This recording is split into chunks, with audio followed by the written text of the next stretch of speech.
Hi, everyone, and welcome to today's program. My name is Regina Barr, and this is the Women at the Top podcast interview series. I'm the founder of the Women at the Top Network, and I'll be your host today. For those of you who don't know us, Women at the Top is a community of like-minded women who share the Watt vision and mission, and our goal is to empower aspiring women to lead. And we do this by providing information, training, and connections. I'm so excited. I just can't even get the words out fast enough today. And joining me today is Stephanie Wachman, owner of Own Your Time, professional time management strategies for a profitable and balanced life. And before we get started, I do want to tell you a little bit about Stephanie.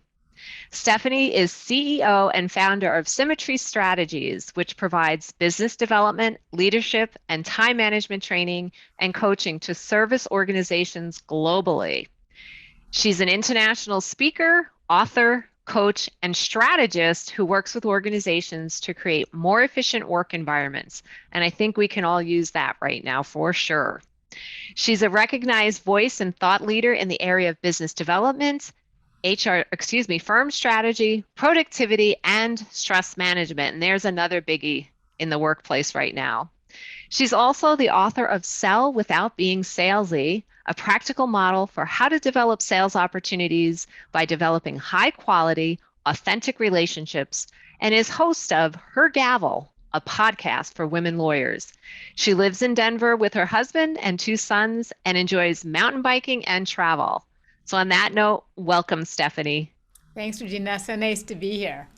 Yeah, so let's just jump right in. I love to hear the backstory of our guests, and clearly you wear a lot of hats as a speaker, a coach, a strategist with your company. So what inspired you to write the book, Own Your Time? You know, there were a lot of things that came together that really motivated me to write this book. I was working in the corporate world for my entire career, traveling all over the place. And I also had a young family, and I was figuring out, like, how do I see my kids? How do I be present with my kids and then get on a plane? Or how do I balance all of this together? So that was one piece of the pie. And I started to think about really being very deliberate about my time and not being distracted with my time. So even though my son was in daycare full time, and I would fly home from a trip and run from the airport to daycare to pick him up, I was thinking about how do I bring myself into this relationship so that when I'm there, I'm completely present. So I started to develop different strategies on what to do with my son when I picked him up. Even if it was for 30 minutes, we would go to a park, just the 2 of us, no cell phones, or we'd go to the pool, or we'd go to a car dealership, just something together to build quality. And so I started to really think about finding some kind of a balance between how hard you work and where you need to be deliberate with your time. And when I got into coaching, all the executives that I work with and all the women that I would work with would always ask me, like, how do I do both and be present with my family? So I'd already developed these strategies, and I started to give them ideas of what to do.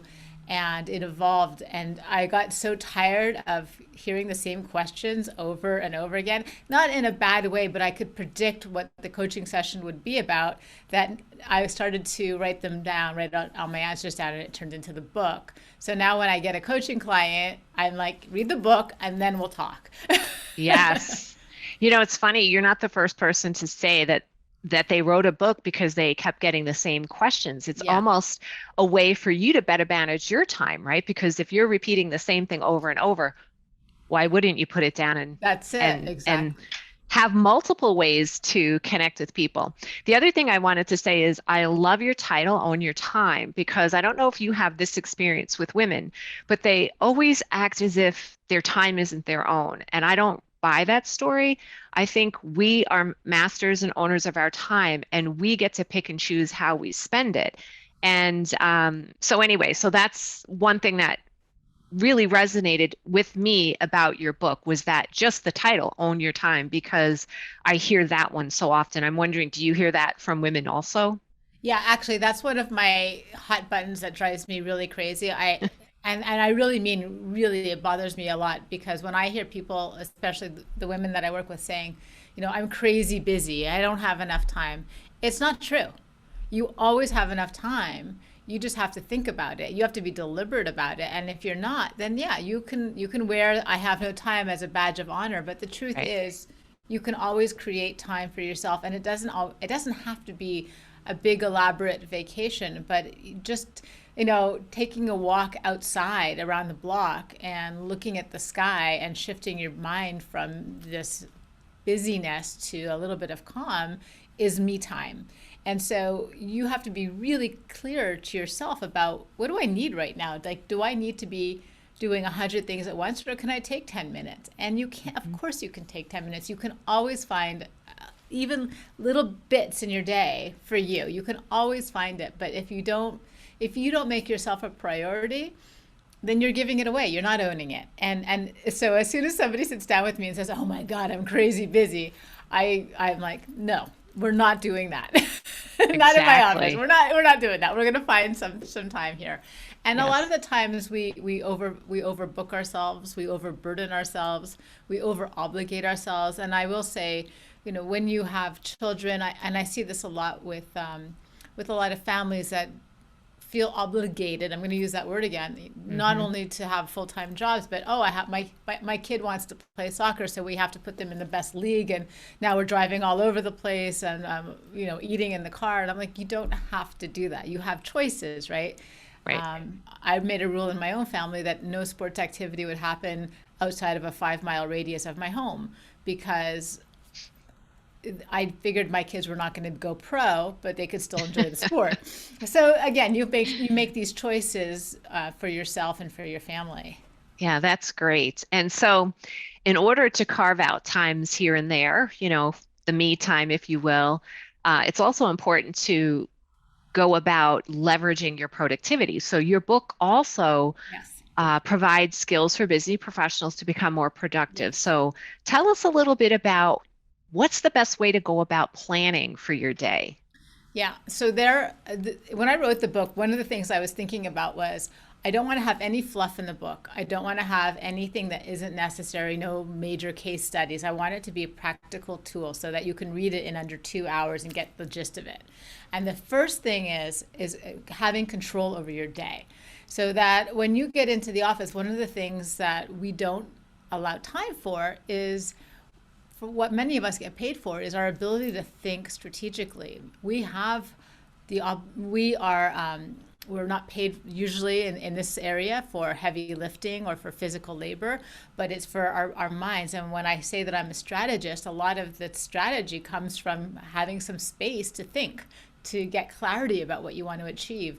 And so typically the first thing we all do in the morning, and I'm guilty too, even though I know better, Regina, like, is that we wake up and we check our email. And I don't mind that. Like, fine, if you need to check your email first thing in the morning, and your text and your Slack and your whatever, your messenger, that's fine.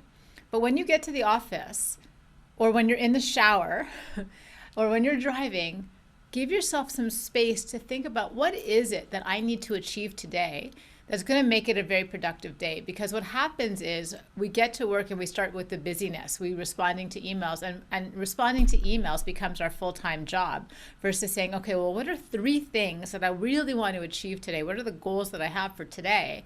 And how can I set about making sure that they're completed? And when I think about goals, and it's not check the box kind of thing. It's like, okay, well, I really want to work on a new program for my sales program.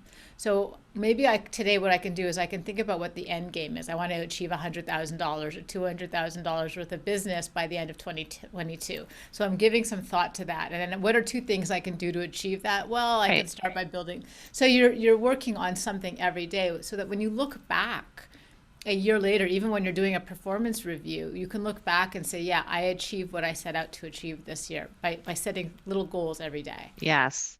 And I think it's important, as you're saying, to have those big goals, but then it's really those what I would call practical and tactical things that you're Correct. doing that will help you get to that end game. So I think that's really great advice for folks to be very strategic in That's what right. you're picking and choosing to do. And that doesn't mean that you're not going to get to the emails, like you said, But does that have to be the first thing that you're doing? And that really brings me to my next question for you, because in your book, you talk about time, energy, and stress management, and you talk about the impact that that has on productivity, performance, and basically your overall happiness. And I'm very interested in this energy concept because I always tell people I'm a morning person, right?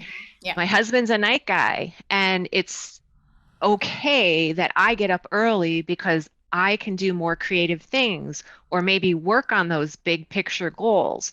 So, share a little bit with us about that and particularly how energy impacts your time management. Yeah, this is something like I love the brain and neuroscience and how the body works. So I've done research for, oh my gosh, ongoing for like 12 or 13 years on energy and stress and all of that. So here at night you have a sleep cycle. It's called REM, and it's basically you go through a sleep cycle where you're in a deep sleep and then you're in a slight state of awakeness and alertness and deep sleep, and it goes like that's a whole cycle during the night. Well, we have a cycle that's in a day cycle, and that day cycle is called an ultradium rhythm. And the ultradium rhythm really runs in 90 to 120-minute cycles. And everybody has different kinds of cycles, but for the most part, and in doing this and talking about this topic for so long, I see that most people have basically a day cycle that runs from, say, 8 in the morning till like 10:30-ish, and then it kind of drops where you're in a lull. You get a little state of fatigue, and that's usually when you'll see people at the offices going for coffee or grabbing a donut or whatever it is. So the idea is this, is that we want to be really thoughtful about where our energy is and not do those jobs or tasks that don't require the best of our energy. So if I have great energy and I'm in flow really between, let's say, 8 and 9:30 in the morning, I'm not going to use that time to do work that is like expense reports or research. If I'm a lawyer, I'm going to do that work that requires me to look at a contract really carefully and think about whatever I need to think about. Or if I'm an accountant, that I'm going to be really looking at the whole plan for the client or whatever it is. But I want to use my brain when it has the best focus and Mhm. power to do the most difficult work versus doing the work that I can kind of do with my eyes closed, like taking calls, things that don't require so much energy Right. and attention. Because what happens is when we get depleted from that energy level, then we don't think as clearly and we're out of flow. So you really want to take that lull to do something else. Like I always say, go for like a short walk, even if it's 10 minutes, or look outside and look at the sky. That Mhm. reactivates some of the cortisol in your brain to help you re-energize. It's almost like a cup of coffee when you can look Yes. outside and look up, or go outside and move. It helps with the with that cycle.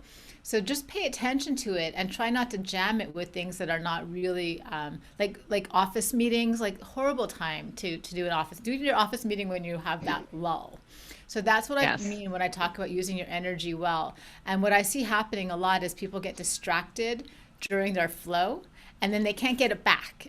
So Yeah. so pay attention to where you have your best energy, and try, I say just you track it and then you stack it with the good heavy duty work that you have to do during those times. That's great advice. Very great advice.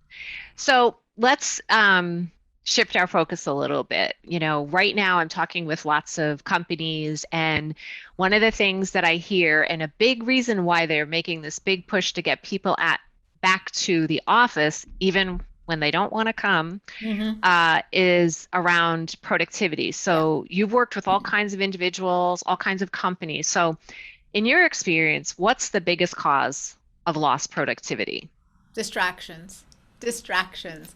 And everybody has their own special distractions. But I think if you're not really aware of what your distractions are, then you're really losing a lot of time, a lot of productivity, and your performance is not going to be as good either. So I'm going to give an example that's happens to me all the time, is that I like, and I'm guilty of this, I like online shopping and I love shopping for shoes. And my favorite is Zappos. I like, the online retailer. They have great selection of shoes. And whenever they have a sale, if I'm working and I have a pop-up on my screen, then I'm going to probably look because I have very little self-control when it comes to shoes. And so that's automatic distraction for me. But really what happens with distractions is that for every distraction, this is really important for your viewers to understand, for every distraction that you allow, you lose up to 25 minutes of productivity. So if I'm doing work and I'm in my flow and I get a pop-up and I'm like, oh, email, I should see what that email is. When I go to that email, the second that I lose my focus, I start losing time. So if you have a lot of distractions in your day, and distractions come from the external world of, your email, your phone, text messages, instant messages, people in the olden days popping into your office. If you're working from home, for me, it's like the refrigerator and the bag of chips in the cupboard. Like those are just real distractions for me. Like, oh, I know there's a bag of chips there. I want that. Or your dog's barking or Amazon deliveries. All of those things cause you to lose your focus and distract you. And so the idea is, can you make a list of all the things that where you really get distracted? Do you always check your email the second something comes in? Do you have a ringer on your phone every time you get a text or a Slack? Do you get a ting or a bing? All of those things are distractions. And the other piece of that that's super interesting is that when you have a lot of these notifications that pop up, your body releases dopamine. It's almost like Pavlovian in a way, Pavlov's dog where the bell rang and the dog salivated. So what happens is when we get these notifications, our body releases dopamine. And dopamine, aside from it being a feel-good kind of neurochemical, was designed to help you seek out information. You want to find out what it is. You can't help yourself. It's part of the Right. way that we were created in prehistoric days, basically.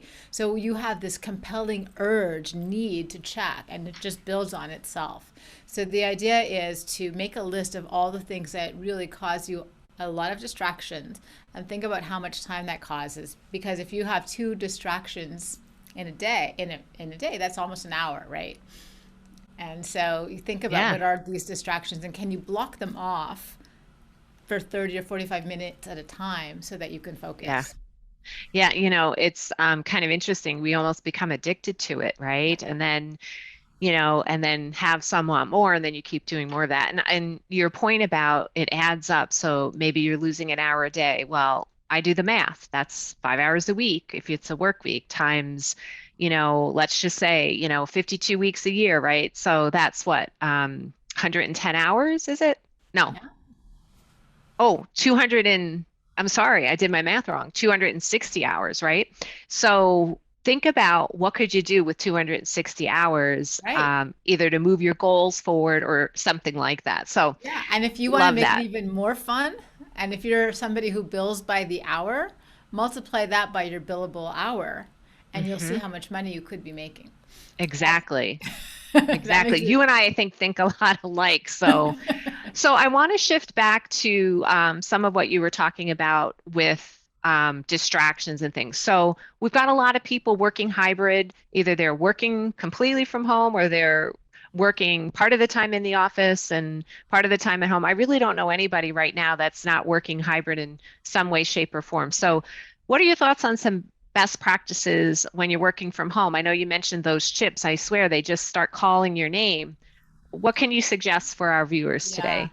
I think again, everybody is unique and has their own challenges, whatever it could be that's either a distraction or a weak area around being able to focus and not because of anything that they're doing right or wrong. Some people have no choice and have to be working from home right now. Some people like a hybrid and work even better. So there's a couple of things. So I want to talk about two parts of it. One is I'm losing time working as in a hybrid model, and the other one is all I'm doing is working because I'm working from home. So there's two sides to this story, and I think it's important Hmm. to address both of them. So the first part is if you're working at home, it's really important that you try to find boundaries or you establish boundaries at home. And I know it's really easy for me to say, oh, I teach this stuff, right? But I think you have to stand behind or stand up to those boundaries. Um, if you're not getting showered in the morning before you sit down, you probably aren't going to end up showering at the end of the day. It's like you have to establish a routine for working at home that works for you, that makes you feel good about yourself while you're working.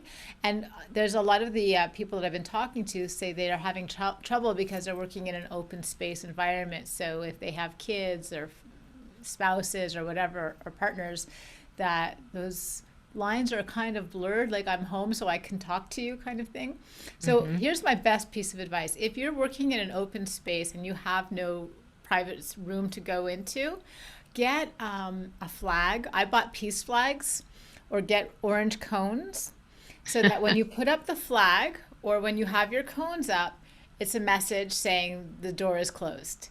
Mm-hmm. So that's like, and you teach those in your family that once the cones are moved, then it's like you can come into the office again. So, or the flags are moved. So that's one idea that I've been implementing with a lot of my clients to establish those boundaries. Mm-hmm. And I'm even using it when they have doors that close, because that seems to not be a barrier either. So Right. using Post-it notes and a red, orange, red, what was it? Red, yellow, and green light, like Yes.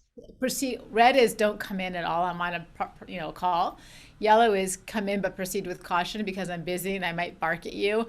And green is you're cool to come on in. So Right. establishing boundaries when working from home is really, really important. And also self-care is really important. You need to, like I said, you need to shower, you need to go outside, you need to take walks. The research on walking and getting fresh air and getting natural light actually helps to activate your brain. And like I said, it's almost like drinking a cup of coffee to get your cortisol going in your Yes. body to wake you up. So it's really healthy to do that. So also take breaks every 45 to 55 minutes where you get up and you're away from your desk, because again, I'm finding that most of the clients I'm working with are starting to burn out because they're not leaving their office. Right. You have to be very disciplined about carving time out for yourself. That's my my I think hybrid. Yeah, I think that's great advice. Even, I'm chuckling to myself, but when you said the red, yellow, green, sometimes that also works when you're in the office in a corporate environment and Yes. letting people know when it's Yes. okay. So you can have, you also, even if you're in the office, need to create some boundaries, because otherwise it can also be distracting. And I think all of us can work more productively. And you know what I love to do is, if I'm going to do something like that, I sit down and talk with my team members, back in the days when I was in corporate, and just say, hey, you know what, I need some time. So, how are you guys okay if I do this post-it note thing? And most people will be like, oh gosh, yeah, sure, do it. And like, I don't have children, but I could just see where kids get trained and say, oh, mommy's got the cones out, I can't go in there. You know what I mean? Like, That's right. it's like they want to help us be successful, so we also have to help ourselves. So I like those very tactical and Yes. practical. As a matter of So, fact, I have used those, the red, yellow, and green in companies. But one of the things that you said I want to build on just a little bit is that okay. you have a responsibility if you're working in an office or you're working from home, you have a responsibility to train the people around you. And so you're right, when people just come into the office asking you questions all day long, you've trained them to do that. You've said it's okay to Correct. interrupt me all day long. So Right. you have to train your coworkers to know when is okay and when is not. Right. And you know what? Retraining is okay too, Absolutely because is. we've all been through a lot, and how we work together has changed dramatically. Yeah, So I think if you're going to try to implement some new things, now is a great time to do that. absolutely agree with you. 100%. So I want to shift to talking a little bit. We've just been through COVID. We're still coming out of COVID. We've become, I think, way more dependent on the use of technology. I mean, I remember the days when we could do a conference call. Now everything is Zoom, Zoom, Zoom, right? Right. So for us ladies, I mean, we're always on, right? Got to have the hair done, the makeup done. You mentioned about taking that shower in the morning. I have a rule because I've been working from home forever. I do not come into my office until I'm up, made up, had breakfast, because the my office is on the same level as my bedroom. So there's that Yes, intrigue of I want to go in and start, and then you get caught up in something, and then that's you right. forget to eat, and then you don't do the hair and the makeup, and then all of a sudden now you have a Zoom call and you're not ready. So with COVID, um, and our dependence on this technology, tell us, Are you finding that technology is a help or is it a hindrance when it comes to productivity, to stress reduction, to our overall well-being and happiness?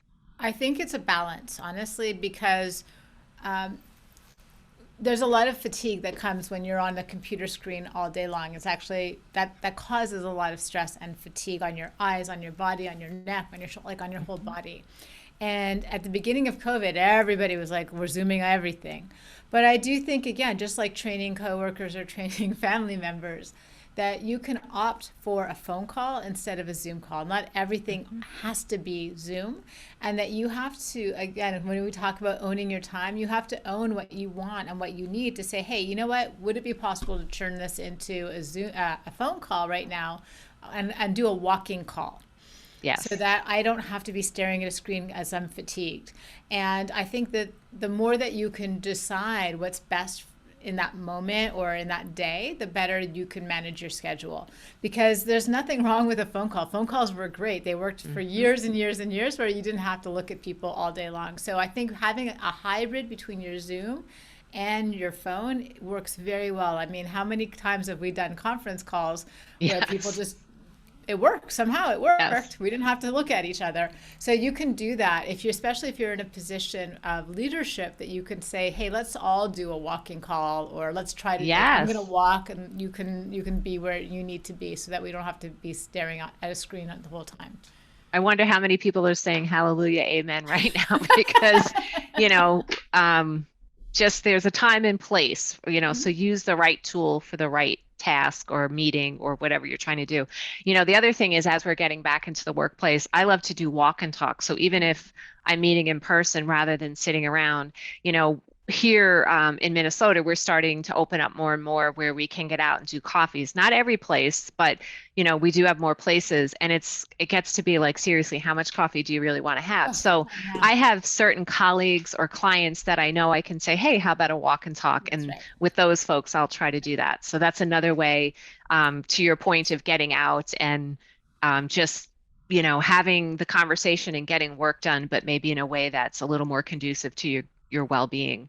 That's exactly So right. And people do love that. I mean, I'm doing that today. I'm doing a hike with with a client. We're just going for a hike in the foothills, and I'm in Denver. So we're doing a hike awesome. instead of, because I can't drink any more coffee, and I know that Yeah. a lot of people watching are like, exactly like you're saying, like, I'll gag if I drink any more coffee and have another Yes. coffee meeting. You don't have to. I mean, that's a whole other topic, but you don't have Yes. to sit down all the time. Yeah. Now, I will tell you, like yesterday, I did that. I looked a little schizophrenic. I have my hair on, I have my earrings and jewelry and whatever. And then I put on, my walking pants and sneakers. And then I raced back in. And the key is not to get too hot and sweaty, right? Raced back in, put on my regular clothes, and then got on another call. So I'm not saying it doesn't have a little nitty natties, but, sometimes if you come in and you're like a little shiny or whatever, I just tell people, hey, I just came back from a walk and talk with a client. And they're like, oh, wow, that's awesome. Yeah. I've never had anyone say, gosh, you're really shining. Maybe don't do that again. That's right. So, We are so concerned about how we are perceived by others all the time when they don't even care. yeah, Yeah. yeah. So it's like all they care is that you're showing up. So, well, we are winding down on time, Stephanie, but before we go, what's one piece of advice you have for our listeners about how to better manage their time? If there was just one thing that you could suggest that they do, what would that be? I think that it's very important to pay close attention to where you are distracted. Are you distracted by yourself, like those little voices in your head that are always telling you you're not, this isn't going to work, you're going to fail? Like, is that distracting you? Are you distracted by your outlook or external forces? Pay close attention to where your mind is going so that you can bring it back in and really redirect yourself so that you can finish what you're starting and feel good about the fact that you are more productive and your work quality is better because your head isn't all over the place. It's really important to try to be mindful. And the last thing I'll add to that is, if you're not feeling it and you're in a place in your work where you can get up and move around and get out or do a downward facing dog or something to shift your brain, do that, because your brain works much better when it takes breaks. So if you feel a need for a break but you feel guilty about it, don't. That's going to help you with your energy tremendously. That's great. Thank you so much for that advice. And that does conclude our interview with Stephanie Wachman today. And just a reminder, you can learn more about Stephanie at stephaniewachman.com. And I'm going to spell that. It's Stephanie with an IE and Wachman spelled WACHMAN.com. So thank you so much for being here, Stephanie. We so appreciate it. And for those of you listening in or watching today, don't forget to visit reginabarr.com, where you can learn more about our upcoming podcasts and other events on the webpage. Thank you so much for joining us today, and have a great day.